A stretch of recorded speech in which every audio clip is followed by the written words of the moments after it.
Hopefully this will be a shorter one.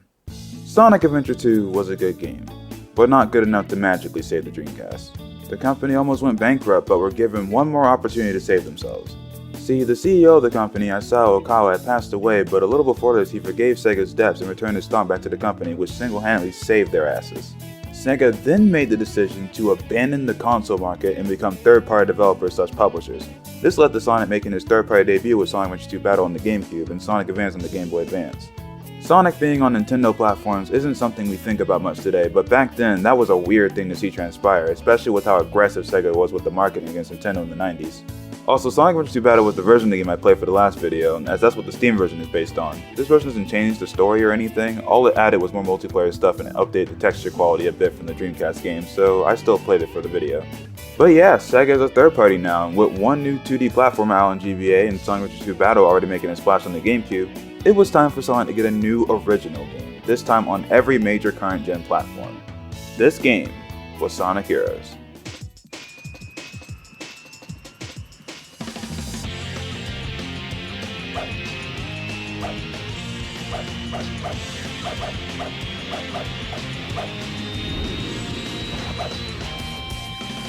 Sonic Heroes came out in 2003 and has a bit of a different focus on the adventure games. This time, instead of controlling one character through an action stage, you're controlling teams of 3 characters at the same time and swapping between each one to finish the level, hence the name Sonic Heroes. There are 4 teams to choose from, first one being Team Sonic, consisting of Sonic, Tails, and Knuckles, Team Dark, consisting of Rouge, a new robot who hates other Eggman robots whose name is E123 Omega, and Shadow? But he died at the end of the last game, right? To jump ahead a little bit, Shadow became a very popular character after SA2, so he was brought back for this game. Obviously they had to come up with a reason for why he's back, so Shadow has amnesia now. Yeah, more on that later, after I go over the other 2 teams. Team Rose consists of Amy, Big, and a new character not introduced in this game but rather Sonic Advance 2, Cream the Rabbit, and her Chow Cheese. She also has a mother named Vanilla, but she doesn't appear in this game. Yeah, food puns for character names. I think it's cute. And finally, Team Chaotix, who may seem like new characters at first, but they're actually from a Sonic game I haven't reviewed on the Genesis called Knuckles' Chaotix. I actually haven't played this before this video, and honestly, the 32X add-on makes this game a joy to look at. I was genuinely surprised I had as much fun as I did in my very brief moments with this game. Definitely gonna play more of it later. Regardless, the Chaotix kinda got rebooted. Their appearance in this game isn't as a group under Knuckles, but rather a detective agency ran by Vector the Crocodile with assistance from Espio the Chameleon, who's also a ninja, which is really cool, and Charmy B, a kid with shitloads of energy. The story of this game is not much at all, not as many things happen this go around, which thankfully for me makes it really easy to summarize. Assuming you pick Team Sonic first, the game starts with Sonic running, doing his thing, when Tails and Knuckles finds and gives him a letter they received from Eggman detailing that in 3 days, Eggman will use his ultimate weapon to conquer the world and eggs the team on to try and stop him, to which the team takes him up on the challenge. Although I have to ask if Eggman developed this holographic piece of paper because it looks really cool. The rest of the playthrough is just dialogue and cutscenes of the team commenting on their surroundings as you make your way through the levels, and other cutscenes where you get into frankly unnecessary conflicts against other teams. One character will have a misunderstanding, they get unusually mad and or just start fighting instead of talking to each other. Not just in the conflicts involving Team Sonic, but throughout I want to say every cutscene where teams fight each other. It's all for the sake of having character battles like in Adventure 1 and Adventure 2, which I know I never really talked about boss fights pretty much at all in those games, but that's just because I didn't really have much to say on them outside of the final bosses. The character fights in SA1 were pathetically easy and the normal fights were just okay, while the character fights in SA2 were better as well as the normal boss fights. The team fights here are back to being really easy for reasons I'll get into after I go into gameplay. Team Sonic's playthrough ends with an assault on the Egg Fleet where after destroying a couple armadas, you move on to the final fortress, confront Eggman one last time, and the day is now saved as Sonic runs away from Amy after telling his friends their job well done.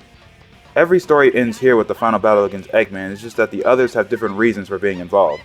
Remember when I said more on Shadow's amnesia later? Well, Rouge, while trying to find Eggman's secret treasure, ends up finding Shadow in a pod thing and releases him. By doing that, Omega wakes up and starts trashing the place thinking Shadow's one of Eggman's robots, presumably because he was in this too. After everything calms down, Shadow can't remember anything from SA2 and has no idea who he is. Omega just wants to kill Eggman for sealing him in this room and not capitalizing on his potential. That's when Rouge decides they all should team up and seek out the Doctor together since they all want something from him, and that's essentially the rest of Team Dark's story, the team confronting Eggman, asking him questions, and him not answering. In the end, Rouge finds a room housing a bunch of shadows, which makes her think the shadow that she's been with is a robot duplicate and not the person she became fond of in Adventure 2. Omega prepares to destroy the place because it's Eggman property and he doesn't give a fuck, but does attempt to put Rouge's mind at ease by saying that if there are shadow clones, then the original has to exist somewhere, as that's how cloning works. Shadow and Rouge then walk off together, leaving the mystery of whether or not this Shadow is the original or not. I like the idea of Shadow coming back with amnesia. I mean, they had to explain his return somehow. It leaves it a cool mystery of if he has no memories because he's a clone or due to his fall from space. That won't be answered in this game though. That question will be answered in the next game that I have thoughts on, but we'll get there. Oh, we will get there. Anyways, Team Rose is in the picture because they believe Sonic is run off with Froggy and she's his brother Chicola. Their only clue being this newspaper showing Sonic with the two critters in his hand. After they fight Team Sonic though, they quickly realize, oh shit, they don't have them, we just assaulted Sonic for no reason, and later assumes Eggman's behind this, so they go after him, beat him, and find the two critters they were looking for. And lastly, in the Chaotix playthrough, the crew are chilling when Charmy bursts in excited because they finally have a case they can work on. These guys run a detective agency that gets no traction, so in this game the Chaotix are literally in it to pay the bills. They get a package housing a walkie that has their client talking through it, promising to pay them a pretty penny. Throughout the Chaotix playthrough, the person speaking through the walkie will give you a mission that you have to complete to clear the levels. Not so subtle hints are dropped in-game as to who the identity of this person actually is, but in the final level, your last task is to collect keys to rescue them. In which, after doing so and beating Eggman one last time, you find out the person locked up giving you your missions was in fact Eggman? But wait, if he's been here the whole game, who were the other Eggmans the teams fought? Well, I've actually been skipping out on a crucial detail. After the Egg Albatross boss, the Eggman you were fighting typically turns out to be a fake dummy. However, in Team Sonic and Team Dark's story, at this moment it's revealed that this Eggman is actually an upgraded Metal Sonic dubbed Neo Metal Sonic, who's copying data from the cast. He ends up copying Shadow, giving him the data of the Ultimate Lifeform, and he gets Chaos's data from copying the Child's at the end of Team Rose's campaign, on top of getting whatever all Lifeform data is from Sonic. The ramifications of this you see in the last story, but first, to unlock this, you need to get all the Chaos Realms because yes, special stages are back, and they are once again totally different from the prior games. In order to actually get access to these levels, you need to collect this key in Act 2 of any road you're missing an emerald in, as you can only get one emerald in each of the 7 areas. After that, you're transported to this big ass tube filled with balloons and bombs. No rings this time around, you're actually trying to catch the emerald on foot as it's floating away from you, and these have got to be hands down the most buggy special stages in the series. The collision in these tubes are so weird. You can sometimes be going fast as hell and just trip over a piece of collision and it will kill all your speed, and the acceleration here is super poor for whatever reason.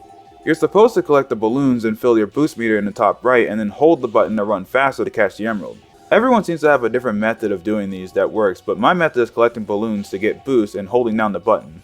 Your character automatically goes forward when boosting, so I just guide them left to right to avoid hazards, and I usually get the emerald within the first few seconds. Trying to go into a special stage in Act 1 of an area only lets you play for extra lives, which I don't really need, so I don't bother. After getting all 7 Chaos Emmers, you can finally access the last story. The teams gather together and lay eyes upon Metal Sonic perched above them about to transform.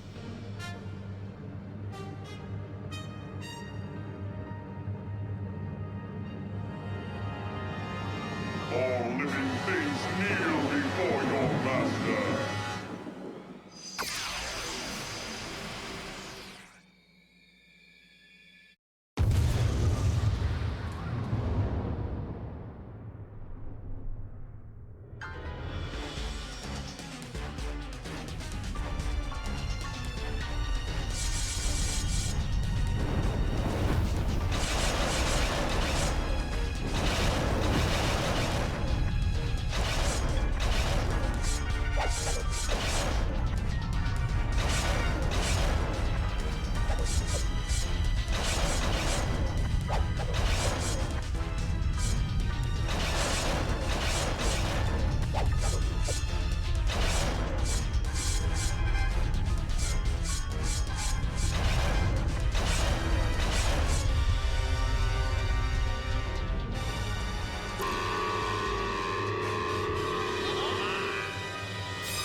Sonic is finally transformed! Damn, that took a comedic amount of time. I was able to get refreshments and come back to my computer desk and this motherfucker was still going. Regardless, Metal has turned himself into Metal Madness, with the only way to stop him being with the Chaos Emeralds. The other teams then buy Team Sonic time to transform, since apparently he needs that now, despite prior times being near instant, or at least not taking too long. Whatever, an excuse to have you play as each team during the final battle. After all that, Sonic turns into Super Sonic while Tails and Knuckles get these golden balls because apparently the team forgot Super Tails and Knuckles exist, but regardless, the trio rushes towards the further evolved Metal Madness, now Metal Overlord, for the final fight. Despite them not getting their super forms, I love that Tails and Knuckles accompany you in this fight and you have to work with them to take Metal Overlord down. All while a new Crush 40 vocal theme plays, that being What I'm Made Of. Got it. Leave it to me. Go. Yeah. Leave it to me. Got it. Leave it to me. Go. I think you can block through his crystal attack. You'll be your speed. Sonic, you can do it. Got it. Leave it to me. Go.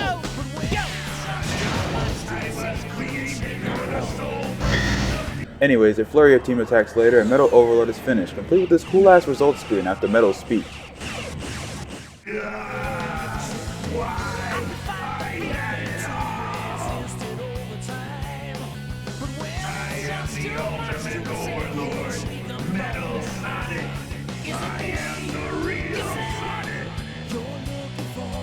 Yeah, we did it. Phew, that was pretty tough.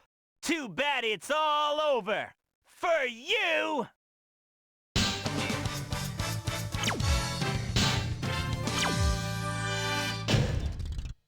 The day is saved and everyone goes their separate ways awaiting their next adventure, which surely isn't too far away. Like I said, Heroes wouldn't take too long to go over, it's not as eventful as say 1 or 2 were. Heroes is more than ever focused on the gameplay, which is where I get the most enjoyment out of this game.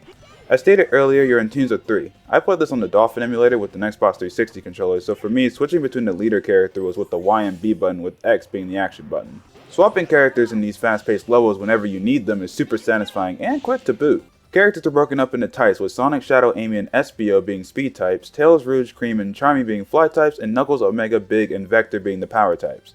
Speed types are good for going fast across long distances, Flight is good for crossing big gaps or getting to higher areas, and Power are great for destroying enemies and bosses. Each character has similarities and differences that set them apart, so it doesn't feel like they're all carbon copies of each other, like how every character has some form of the new tornado attack that allows you to climb these poles, but Espio turns invisible after using his, making him undetectable by enemies. Or how every power character has their own combos when pressing X. Flight characters can use this move called Thunder Shoot, and this move kicks all types of ass. Throughout the stage, you can collect energy cores corresponding to the color of each type and level up each of your characters 3 times to make them stronger. When you do this with flight characters, Thunder Shoot turns into the best move in the game, as one shot with your teammates clears out and destroys almost every enemy susceptible to it. This makes the Eggman bosses where you have to clear out a bunch of enemies super easy, as well as the team battles as I mentioned before. These are pretty much a joke when using Thunder Shoot with a tornado, everybody dies so quickly. There are, however, some robots who are made of heavier metals or have shields that can't be hit with Thunder Shoot, but you can use the tornado move to take away the shields and then finish them off with a power type character.